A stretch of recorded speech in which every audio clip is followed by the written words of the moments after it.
La influencia de Caravaggio fue tan grande que surgió un estilo internacional basado en sus obras y que se asocia con su nombre, el caravaggismo. Lo practicaron artistas en Italia, en España, en Francia, en los Países Bajos y en la actual Bélgica. La necesidad que se venía sintiendo en el continente de que apareciese una nueva forma de pintar se vio satisfecha por las novedades que proponía Caravaggio. Uno de los artistas más importantes en basar su estilo en Caravaggio fue Giuseppe Ribera, cuyo San Andrés muestro aquí. Es de hacia 1631. Cuando diferentes artistas pintan en un estilo similar, cuando siguen las mismas normas en cuanto al color, el tipo de figura y el tipo de composición, sus diferencias se hacen más obvias, se resaltan. En este cuadro vemos claramente la influencia de Caravaggio en el fuerte contraste entre las zonas iluminadas y las que no lo están. Y vemos también la preferencia por un modelo nada idealizado. Estos son los rasgos estilísticos que compartían los caravallistas europeos. Ribera es más severo que muchos de los otros. San Andrés no es una figura heroica, sino sobria. Apenas se acompaña de la cruz que se refiere a su martirio y del pez que le identifica como el pescador que fue. Los cuadros de Ribera son silenciosos, animan a la contemplación. Otra característica de este pintor es su forma de componer los cuadros. Aquí vemos que el brazo derecho se hace eco de la forma de un brazo de la cruz, y el cuerpo y la cabeza del otro. Todos los pintores componen siguiendo patrones similares, pero en Ribera estos están muy marcados, cobran un protagonismo especial. Somos muy conscientes de ellos cuando miramos sus cuadros. Es típico de Ribera el uso de una pintura muy empastada, muy espesa, que vemos en algunos lugares en esta escena, en la cabeza, por ejemplo. Esta pintura crea mucha textura. Cuando la luz incide sobre el cuadro, crea minúsculos contrastes entre los surcos que quedan iluminados y los que quedan en sombra.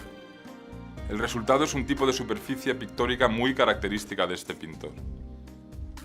La textura de sus cuadros, en ocasiones, supone un problema para su conservación, puesto que la suciedad se acumula en los surcos y es muy difícil de eliminar.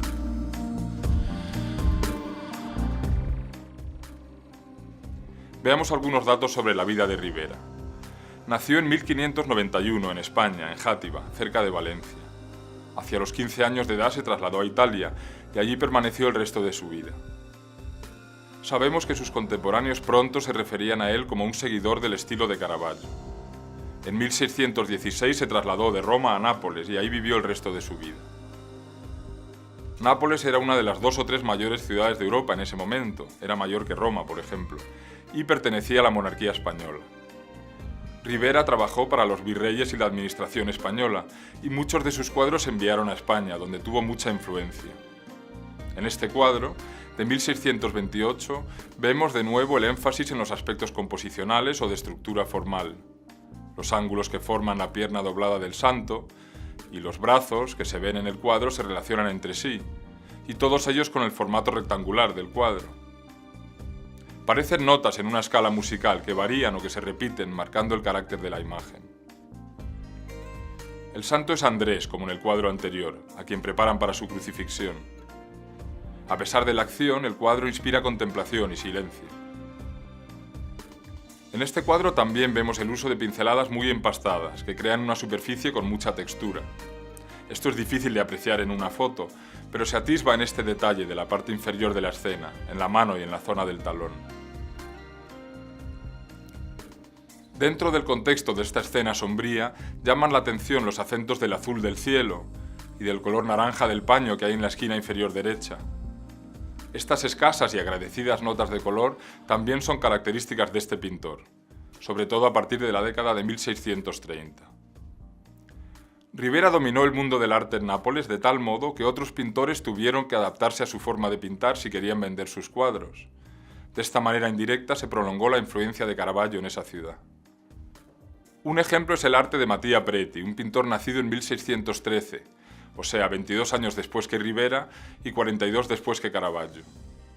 Trabajó en Roma en los inicios de su carrera, en un estilo derivado de Caravaggio, y se trasladó a Nápoles en 1656, poco después de morir Ribera, seguramente buscando rellenar el hueco profesional dejado por este.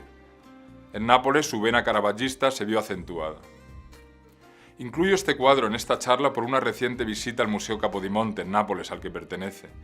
Es una de las grandes colecciones de Europa, con importantes obras de Peter Bruegel, de Rafael, de Tiziano y de Caravaggio, entre otros muchos. Incluso en ese contexto excepcional, este cuadro destaca por su belleza. Preti vivió una vida muy larga y fue muy prolífico. No siempre me resultan tan atractivos sus cuadros como en este caso.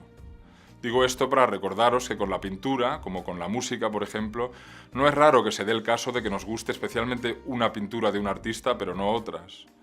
Esto puede parecer obvio, pero es bueno recordarlo cuando estudiamos la historia del arte centrándonos en los autores. Quizás la cualidad más sobresaliente de este martirio de San Sebastián de Mattia Preti es la plasticidad de la figura, la sensación de que su poderosa anatomía es maleable, de que está sujeta a la fuerza de la gravedad. Sentimos su peso que cuelga de las muñecas del santo y que parece resbalar sobre la piedra en que se apoya. Sebastián fue un santo de época romana, a quien ataron y dispararon con flechas. Fue muy representado desde la época del Renacimiento, puesto que el tema permitía la representación de un cuerpo masculino desnudo. Esto era muy del gusto de una época muy interesada por las esculturas antiguas, que mayoritariamente también mostraban desnudos.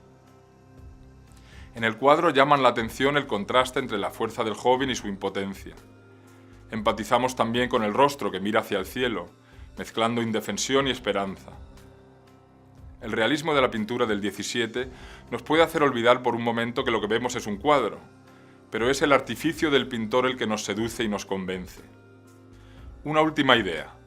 Los cuadros que hemos visto en este vídeo se hicieron en la Europa católica, durante una época de reacción militante frente a los protestantes. De ahí deriva parte de su fuerte carácter, de su poder de comunicación. Es un tipo de arte diseñado para transmitir y reforzar una verdad que se entendía como única e incuestionable.